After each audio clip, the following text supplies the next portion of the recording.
Ito naman po tayo sa isang magandang umaga. Napakaganda po ng umaga po natin yan. Maganda po ang panahon. Araw, medyo malinsangan nga lang. Kaya bumubukas po tayo ng ating bintana. At para po makalabas ang malas. At swerte naman ang pasok. Nagawa po tayo ngayon ng pork belly barbecue. Ito po nga ito mga ingredients. Unang-una, kaya po pork belly, kailan po natin ng belly. Kaya po, hindi pwede mawala yan. Pamientang, durog, toyo, lemon juice, sugar, at hindi po mawala ay may gram po. Ketchup ng Pinoy. Yan po, tamis anghang banana sauce. Yan. Yan po. At saka bawang na pinitpit. Pinitpit na bawang sa kabalitaran. Yan po. Ilagay lang po natin belly. Lagyan po lang natin ng kaunting pamienta. Yan. Bahala na po kayo. Depende sa timpla ng gusto nyo. Maglagay lang. Kung alam nyo po nakatamtama na at tama na sa inyong panlasa, hihinto na. Yan. Sunod po ay ang toyo. Huwag nyo pong dadamay ng konti. At kung kayo naman may toyo na, ay pwede na kayong hindi maglagay ng toyo. At kulang naman ng toyo nyo, maglagay kayo ng toyo. Yan. Yan po. Yan. Pagkatapos mo ng toyo, ay sapak naman. Ay, hindi po sapak. Ketchup pala. Yan. Kalugin nyo muna. Yan. Lagyan po ng konting ketchup. Para po kayo ay manamis-namis. Yan. Konti pa po. Yan. Yan. Depende po sa dami ng inyong karneng iihaw, sa dami ng rekado na inyong mga panghalo na inyong lalagay. Lagyan nyo po ng sugar. Ito po yung pulang asukal. Depende po yan sa inyo ring kagustuhan. Kung matamis sa matamis, matamtaman ng tamis o walang tamis, huwag yung lalagyan ng asukal. At huwag nyo rin kakalimutan lagyan ng konting ito po. Dapat po meron kayong pineapple juice, kaya lang nakakalimutan bumili. Lemon juice lang po. Yan. Medyo maglaban yung tamis at saka asim. Yan. Konti lang po yan. Yan. Pag alam niyo po ang tama at lahat, nilagyan niyo na yung ingredients, ay maghugas lang po ng inyong kamay. Yan. Pagkahugas nyo ng kamay, ay kamayin nyo na. Paghalo, huwag na kayo mahihiya. At kung kayo din lang naman ang kakain, kamayin nyo na. Huwag nyo na kukutsarahin at hindi naman makapanish yan. Yan. Sama-samahan nyo lang ganyan. Haluin, mabuti. Nasa maghalo-halo po sila. Yan.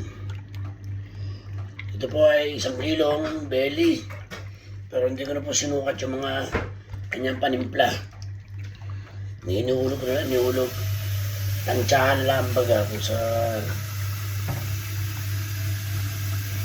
may matanda na, alam nyo nang tumansya ng panimpla. Bahala na kayo sa buhay nyo.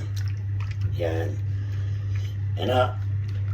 At pagka alam nyo na medyo yung kanyang mga panimplay nahalo na, ipabayaan nyo na muna. At mga ngawit naman kayo makahalo. Yan. Lagyan po natin ang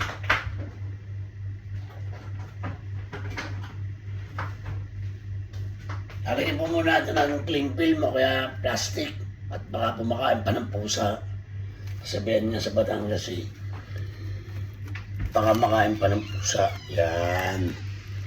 Ayan po lang natin mamarinate ng mga 1 oras. Yan.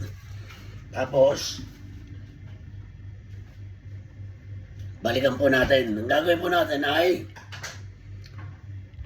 maghihintay po tayo ng 1 oras at okay na po ito. yung ating pang barbecue. Gagawa na lang po tayo ng pampahid.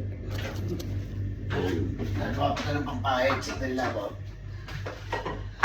Ang pampahid naman kung gagawin natin ay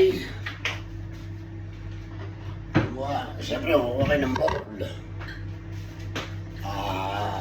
Sandali. Hindi ko ako dahil.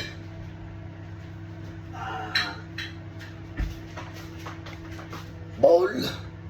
Una-una yung paglalagyan, mantika. At hindi po mawawala yung cake ating uli na UFC. At saka kasukal na pula. Depende nung sa inyong papahiran. Kung marami, damihan nyo ang inyong pampahid. Kung konti lang naman, ay katamtaman lang. Tatansya nyo lang mga konting-konti lang yung alam nyo mapapahiran nyo lahat yung 1 kilo at walang masasayang. Wala na kayong wala na kayong iiyawin. Meron pa kayong pampahid. Yan. Ano, lahat po ay tatansyahin nyo lamang. Ano po ang mantika, ketchup at sukal na pula ulit. Yan. Tapos po yan ay ating pulaan.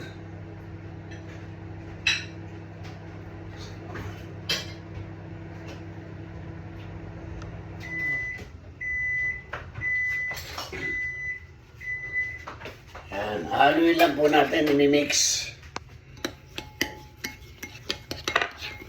Yan.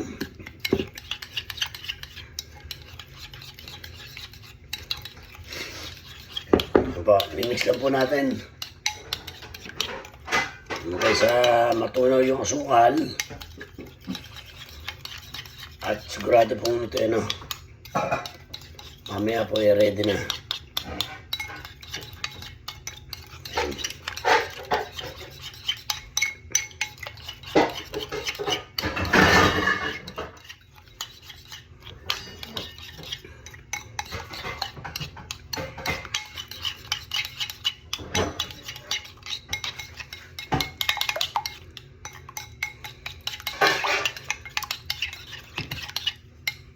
Yan.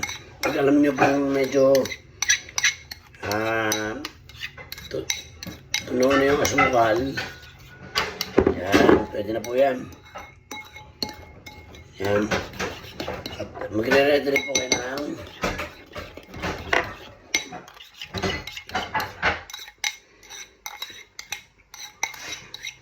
yan po, depende sa inyong trip kung anong gusto nyong pampahid. Kanya-kanya ako kasing diskarte yan Iba, ibang ginagamit, hindi ketchup. Hindi ko po alam kung anong ginagamit nila. Basta yung gusto mong gamitin. Wala silang pakialam kung anong gusto mong gamitin. Yan. Kanya-kanya ang diskarte yan.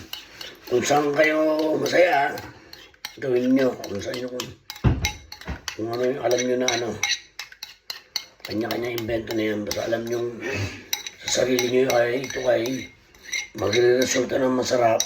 Ayan yung gawin. Basta ito po yung lamang, isang halimbawa lamang at nagbibigay sa inyo ng ideya, pero kayo rin po masusunod sa sarili nyo lamang. Yan. Hindi ko po ginawa ang video nito para sundin nyo lahat. Para ito po ay kung paano lang ang gawin. Yan. At kung kayo na may busy sa inyong buhay, ay huwag na kayo magkabalang gumawa ng bumili lang kayo sa kanto. Walang ideya. Ayan na, ayan. Naku, ay masarap. Yan. Diba?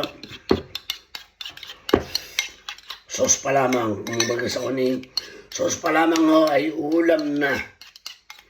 Barbecue na ang lasa. Yan. Lalagyan lang po natin. Isang tabi lang po natin. Kasama natin barbecue. Yan. At mamaya po natin na iluluto. Sige po, magbabalik po ulit ako mamaya pag nandun po tayo sa ating iyawan. Maraming salamat po ulit. Mabuhay po kayo.